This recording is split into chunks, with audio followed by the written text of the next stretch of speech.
Khaleda Zia has died at the age of 80. থেমে গেছে বাংলাদেশের রাজনীতির এক দীর্ঘ ও ঘটনাবহুল অধ্যায়।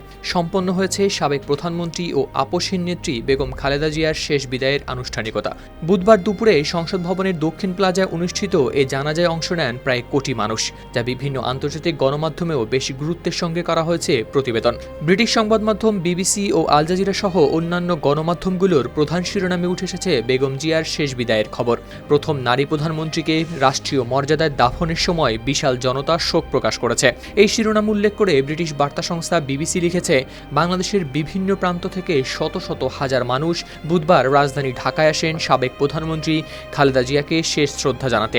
দেশের প্রথম নারী প্রধানমন্ত্রী খালেদা জিয়া দীর্ঘদিনের অসুস্থতার পর মঙ্গলবার মারা যান। মৃত্যুকালে তার বয়স ছিল ৮০ বছর। শোকাহত মানুষজন সেদিন রাস্তার পাশে দাঁড়িয়ে দোয়া করেন এবং খালেদা জিয়ার ছবিযুক্ত পতাকা হাতে রাখেন।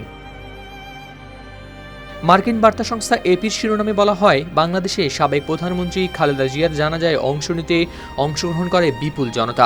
তারা আরও লিখেছে, জাতীয় সংসদ ভবনের বাইরে বুধবার বিপুল সংখ্যক মানুষ জড়ো হন সাবেক প্রধানমন্ত্রী খালেদা জিয়ার জানাজায় অংশ নিতে। ঢাকা ও দেশের অন্যান্য অঞ্চল থেকে হাজার হাজার মানুষ সকাল থেকেই ছুটে আসেন মানিক মিয়া এভিনিউর দিকে। অনেকেই এসে কান্নায় ভেঙে পড়েন এবং খালেদা জিয়াকে সম্বোধন করেন মা বলে। অন্তত ৩২টি দেশের কূটনীতিক ও প্রতিনিধিরা উপস্থিত ছিলেন এই জানাজায়। কাতার ভিত্তিক সংবাদ মাধ্যম আল জাজিরা লিখেছে, বাংলাদেশের রাষ্ট্রীয় মর্যাদায় খালেদা জিয়ার দাফন অনুষ্ঠানে বিপুল জনসমাগমের মধ্য দিয়ে জাতি তাকে শেষ বিদায় জানায়। যে নেত্রীর নেতৃত্ব কয়েক দশক ধরে দেশের রাজনীতিকে গভীরভাবে প্রভাবিত করেছে, এই শেষ বিদায়ে অংশ নিতে বিপুল জনতা সমবেত হয়। দক্ষিণ এশিয়ার ১৭ কোটিরও বেশি মানুষের দেশে প্রথম নারী প্রধানমন্ত্রী হিসেবে দায়িত্ব পালন করা খালেদা জিয়া মঙ্গলবার ৮০ বছর বয়সে মৃত্যুবরণ করেন। বুধবার সারা দেশে পতাকা অর্ধনমিত রাখা হয়। ফরাসি বার্তা সংস্থা এএফপি লিখেছে, অপূরণীয় ক্ষতি এই শব্দেই সারা দেশে সাবেক প্রধানমন্ত্রী খালেদা জিয়ার মৃত্যুতে শোক প্রকাশ করে বাংলাদেশ। রাষ্ট্রীয় মর্যাদায় তার দাফন সম্পন্ন হয়, যেখানে বিপুল জনতা অংশ নেন শেষ শ্রদ্ধা জানাতে। সংসদ ভবনের সামনের এলাকায় শোকার্ত মানুষের ঢল নামে এবং আশেপাশের রাস্তাগুলো জনসমুদ্রে পরিণত হয়।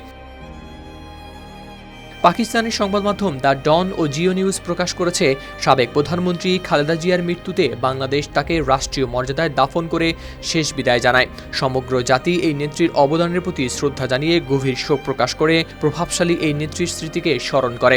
এছাড়া ভারতীয় বেশ কিছু সংবাদ মাধ্যমও সাবেক এই প্রধানমন্ত্রীর জানাজা নিয়ে করেছে প্রতিবেদন। খালেদা জিয়াকে ঢাকায় তার স্বামী শহীদ রাষ্ট্রপতি জিয়াউর রহমানের কবরের পাশে সমাহিত করা হয়েছে শিরোনামে এনডিটিভি লিখেছে, সাবেক প্রধানমন্ত্রী খালেদা জিয়াকে বুধবার দাফন করা হয়। দেশের প্রথম নারী প্রধানমন্ত্রী হিসেবে দায়িত্ব পালনকারী খালেদা জিয়াকে পূর্ণ রাষ্ট্রীয় মর্যাদায় তার স্বামী প্রয়াত রাষ্ট্রপতি জিয়াউর রহমানের কবরের পাশে সমাহিত করা হয়। টাইমস অফ ইন্ডিয়া ও হিন্দুস্তান টাইমসও খালেদা জিয়ার জানাজা নিয়ে করেছে সংবাদ। জানাজায় ভারতের পররাষ্ট্রমন্ত্রী এস জয়শঙ্করের অংশ নেওয়ার কথাও প্রকাশ করেছে তারা।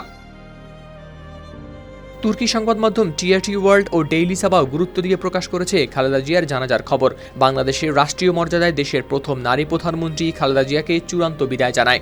লাখো মানুষের অংশগ্রহণে অনুষ্ঠিত এই রাষ্ট্রীয় জানাজা ছিল তার দীর্ঘ রাজনৈতিক জীবনের প্রতি জাতির শ্রদ্ধা ও কৃতজ্ঞতার প্রকাশ।